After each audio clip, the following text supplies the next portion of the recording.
Il se passe quoi là aujourd'hui là, à la pêche à la vigne? Aujourd'hui, c'est un copain qui est maintenant vigneron, avec bossé ensemble dans la restauration, on a commencé dans la nature, qui est vigneron maintenant depuis 3 ans et demi, qui vient faire une mise en bouteille, en gros, ici, et montre ses nouveaux vins, ses primeurs, c'est les 2018 qui sont encore en cuve. Ben moi du coup j'étais éducateur spécialisé, puis après j'ai eu un fils, et donc j'ai été en congé parental, et puis j'étais client à la pêche à la vigne. Et puis un peu en déconnant, j'ai dit à Brice, ça te dit pas, je te file un coup de main en septembre, je viens bosser avec toi. Et puis voilà, quoi, maintenant je suis là. Je découvre jour après jour tout l'univers du vin nature.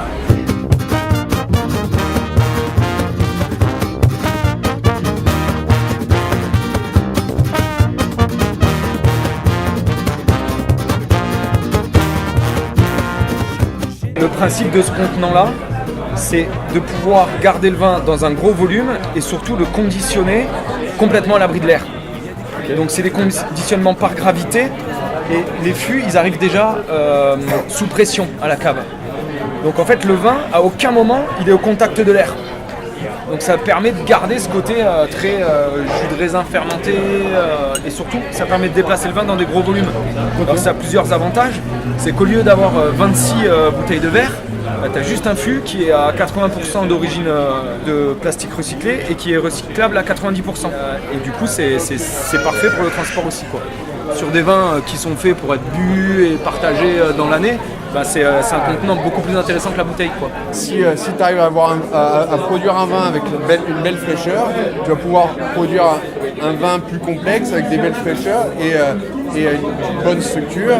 Le jus de base comme ça, pour moi, il est super important parce que c'est certainement le plus dur à faire. Là, on est là pour le Beaujolais nouveau, donc du coup, faites des primeurs. Faites du vin nature aussi. Tout le mouvement du vin nature, en fait, ça vient c'est parti du Beaujolais avec Marcel Lapierre. La plupart des gens voient le Beaujolais nouveau par le biais du Beaujolais qu'on trouve dans le commerce, les Duboeuf et ce genre de vin où ça va goûter la banane, la framboise et tout ça. Et là, on est sur des jus plus sur la fraîcheur, le fruit. Maintenant, les plus gros salons. Dans le Beaujolais, c'est les salons de vin nature. On monte à New York, à Paris, à Berlin, à Tokyo. Ça explose.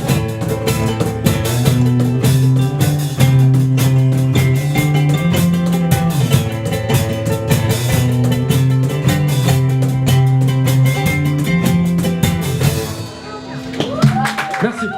Moi je suis vigneron et ça c'est que du négoce.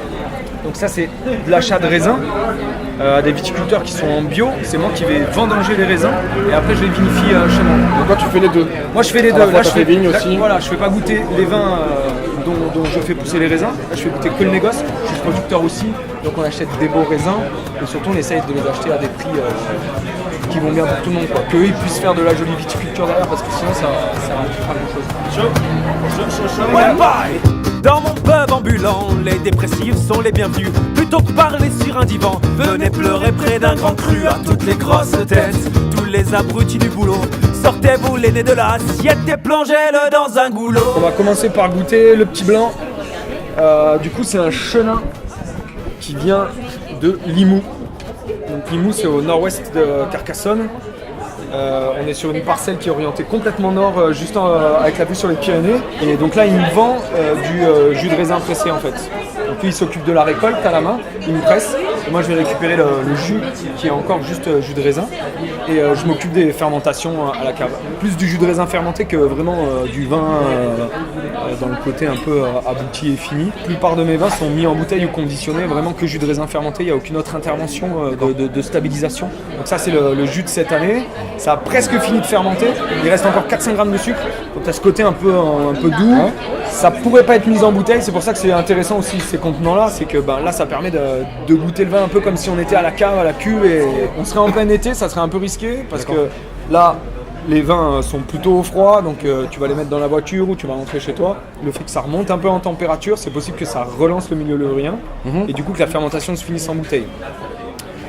Dans le meilleur des cas, ça donne un petit côté gazeux, tu rentres à la maison et tu as un vin légèrement pétillant et c'est sympa. Le problème, c'est que tant qu'il y a du sucre, il peut y avoir non seulement des levures, mais surtout des bactéries qui travaillent, qui sont dans un milieu où elles peuvent se développer et se multiplier. Mais le problème, c'est qu'aujourd'hui, il n'y a personne qui sait précisément, en faisant comme ça à la cave, on empêche ce problème-là. On a ce problème, on fait plein de tests, Et pour l'instant, il n'y a aucune ligne directrice où on peut se dire, voilà, c'est pas une question d'hygiène, c'est pas une question d'oxygénation. Ça se fait des plans, c'est minaudiant, souriant, ça joue de toutes ses dents, quel talent. Ça commande un petit blanc, ça y prenait va-t'en, ça se dit pas pressé. S'en aller.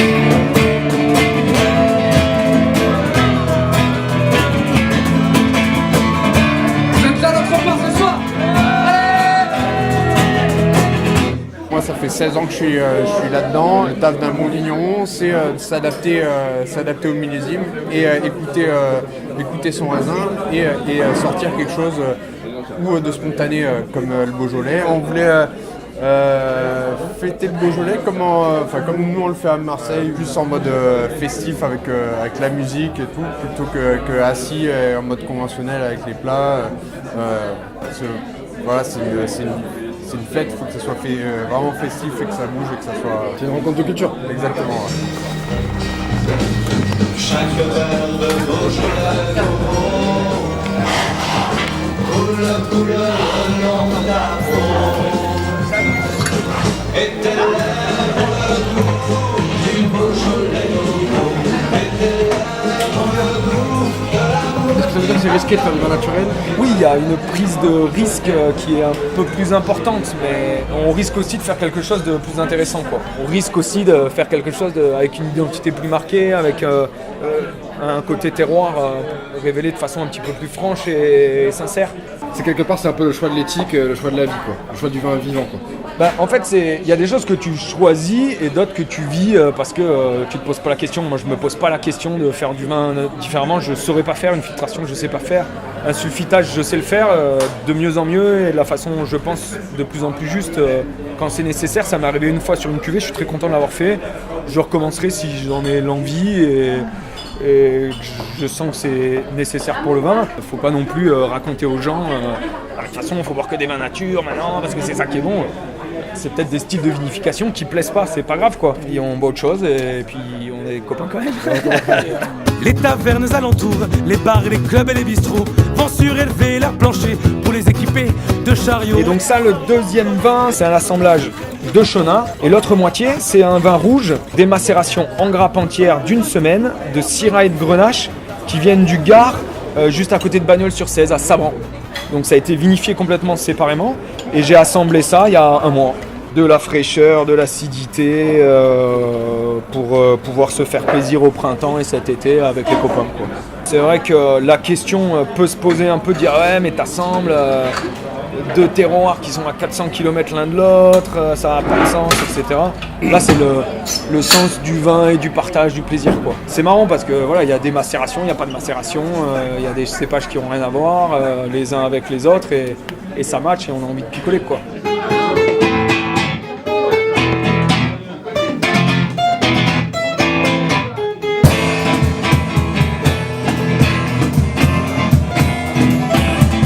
L'année prochaine, j'aimerais bien trouver des viticulteurs dans le Gard pour essayer vraiment de faire des partenariats sur le long terme, quoi. Pour pouvoir, moi, leur certifier l'achat d'une parcelle à un prix défini où eux, ils peuvent faire de la jolie viticulture. Est-ce qu'il y a une sécurité pour moi aussi, du coup? C'est une sécurité pour tout le monde. Moi, ça me permet d'être sûr d'avoir des raisins. Et eux, ça leur permet de se dire, bon bah voilà, on peut mettre en place une viticulture qui va bien parce qu'on vend notre raisin à un prix correct, quoi. Alors, on travaille ensemble, on peut parler vigne aussi, moi je suis viticulteur aussi, donc ça, on peut échanger sur qu'est-ce que tu as fait, qu'est-ce qui a marché, qu'est-ce qui n'a pas marché. Et j'imagine bien le négoce dans ce sens-là, quoi. Plus un partenariat entre des viticulteurs et quelqu'un qui va vinifier chez lui, plus qu'un achat de matières premières un peu au téléphone. Je vais essayer de travailler là-dessus.